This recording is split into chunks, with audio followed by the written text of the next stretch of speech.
எல்லாத்துக்கும் வணக்கங்க. இன்றைக்கி நம்ம சேனலில் வெண்டைக்காய் பச்சடி, வெண்டைக்காய் குழம்பு எப்படி பண்ணலான்னு சொல்லி பார்க்கலாம். இப்போ ஒரு கடாயை எடுத்து வச்சுருக்கேன். அதில் எண்ணெய் ஊற்றிருக்கேங்க. எண்ணெய் சூடானதுக்கப்புறம் நான் ஒரு வெண்டைக்காய் கட் பண்ணி வச்சுருக்கேங்க. வெண்டைக்காய் எல்லாத்தையும் இதில் சேர்த்துடலாம். தேவையான அளவு உப்பு சேர்த்துட்டு இதை நல்லா வதக்கி விடுங்க. இந்த வலுவழுப்பு தன்மையெல்லாம் போகிற வரைக்கும் நல்லா வதக்கி எடுத்துக்கணும். இந்த கலர் ஓரளவுக்கு நல்லா சேஞ்ச் ஆகி வரணும். பாருங்கள், இந்த வலுவழுப்பு தன்மையெல்லாம் போய் கலரும் நல்லா சேஞ்ச் ஆகி வந்துடுச்சு. இது ஒரு மிக்சி ஜாரில் மாற்றிடலாங்க. இப்போ அதே கடாயில் ஒரு 4 பச்சை மிளகா சேர்த்துக்கலாம். கீரி விட்டு சேர்த்துக்கோங்க. அப்புறம் ஒரு 15 பல்லு பூண்டு சேர்த்துக்கலாம். சேர்த்து விட்டுட்டு நல்லா வதக்கி விடுங்க.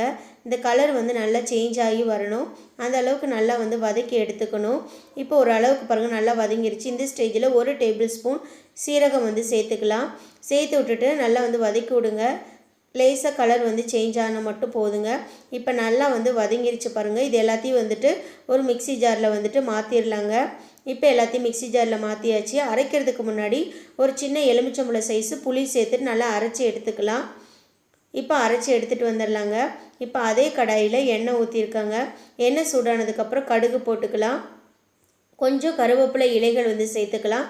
காரத்துக்கு 2 வரமிளகாய் சேர்த்துக்கலாம். எல்லாம் சேர்த்ததுக்கப்புறம் நம்ம மிக்சி ஜாரில் அரைச்சி வச்சுருக்கோம் இல்லைங்க, அந்த இது எல்லாத்தையும் இதில் சேர்த்துடலாங்க. இது ரொம்ப டேஸ்ட்டாக இருக்கும்.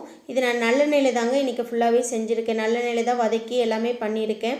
இது சூடான சாப்பாட்டுக்கு, தோசைக்கு, இட்லிக்கெல்லாம் ரொம்ப டேஸ்ட்டாக இருக்கும். நீங்களும் வீட்டில் ட்ரை பண்ணி பாருங்கள். வெண்டைக்காய் உடம்புக்கு ரொம்ப நல்லது. வெண்டைக்காய் சாப்பிடாதவங்களுக்கு இப்படி நீங்கள் செஞ்சு கொடுங்க. கண்டிப்பாக சாப்பிடுவாங்க. டேஸ்ட்டு ரொம்ப நல்லா இருக்குங்க. இப்போ நம்ம ரெடி பண்ண வெண்டைக்காய் பச்சடி ரெடி ஆயிடுச்சுங்க. அடுத்து நம்ம வெண்டைக்காய் குழம்பு எப்படி பண்ணலாம்னு சொல்லி பார்க்கலாம். இப்போ ஒரு கடாயை எடுத்து வச்சுருக்கேன். அதில் எண்ணெய் ஊற்றிருக்காங்க. எண்ணெய் நல்லா ஓரளவுக்கு சூடாகணும். எண்ணெயெல்லாம் சூடானதுக்கப்புறம் ஒரு 1/4 கிலோ வெண்டைக்காய் கழுவி நல்லா கட் பண்ணி எடுத்து வச்சுருக்கோங்க. அந்த வெண்டைக்காய் எல்லாத்தையும் இதில் சேர்த்து விட்டுடலாம். சேர்த்து விட்டதுக்கப்புறம் ஈவனாக இது எல்லாத்தையும் நல்லா வதக்கி விடுங்க.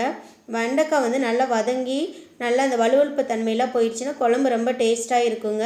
இந்த ஸ்டேஜில் கொஞ்சம் உப்பு சேர்த்துக்கலாம்.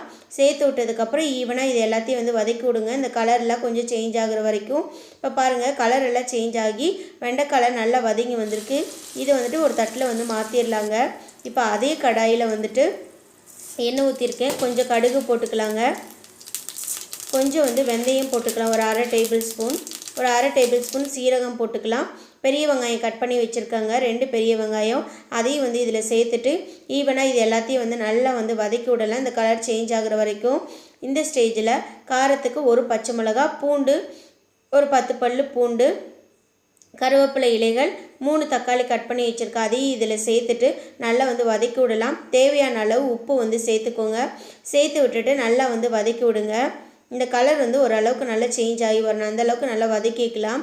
இந்த ஸ்டேஜில் 2 டேபிள் ஸ்பூன் குழம்பு மசாலா தூள் சேர்த்துக்கலாம். சேர்த்ததுக்கப்புறம் நம்ம வதக்கி வச்சுருக்க வெண்டைக்காய் எல்லாத்தையும் இதில் சேர்த்துடலாங்க. சேர்த்ததுக்கப்புறம் ஈவனாக இது எல்லாத்தையும் நல்லா மிக்ஸ் பண்ணி விடுங்க. இந்த வெண்டைக்காய் புளிக்குழம்பு ரொம்ப டேஸ்ட்டாக இருக்குங்க. நீங்கள் வீட்டில் ட்ரை பண்ணி பாருங்கள். இப்போ ஈவனாக இது எல்லாத்தையும் மிக்ஸ் பண்ணி விட்டாச்சு. தேவையான அளவு தண்ணி ஊற்றிக்கலாங்க.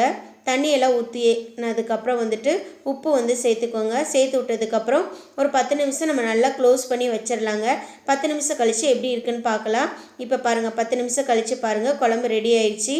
கடைசியில் கொஞ்சம் புளி தண்ணி ஊற்றிக்கலாங்க. ஊற்றுனதுக்கப்புறம் க்ளோஸ் பண்ணி வச்சிடலாம். உங்களுக்கு தேங்காய் அரைச்சி ஊற்றணுன்னா தேங்காய் அரைச்சி ஊற்றிக்கோங்க. இப்போ நம்ம ரெடி பண்ணின வெண்டைக்காய் குழம்பு ரெடி ஆயிடுச்சு. நீங்களும் வீட்டில் ட்ரை பண்ணி பாருங்கள். நான் சொல்லி கொடுத்த ரெசிபி உங்கள் எல்லாத்துக்கும் பிடிச்சிருந்தா என்னோடய சேனலுக்கு லைக் பண்ணுங்கள், கமெண்ட் பண்ணுங்கள், சப்ஸ்கிரைப் பண்ணுங்கள். பக்கத்தில் இருக்கிற பெல் ஐக்கானை ப்ரெஸ் பண்ணுங்கள்.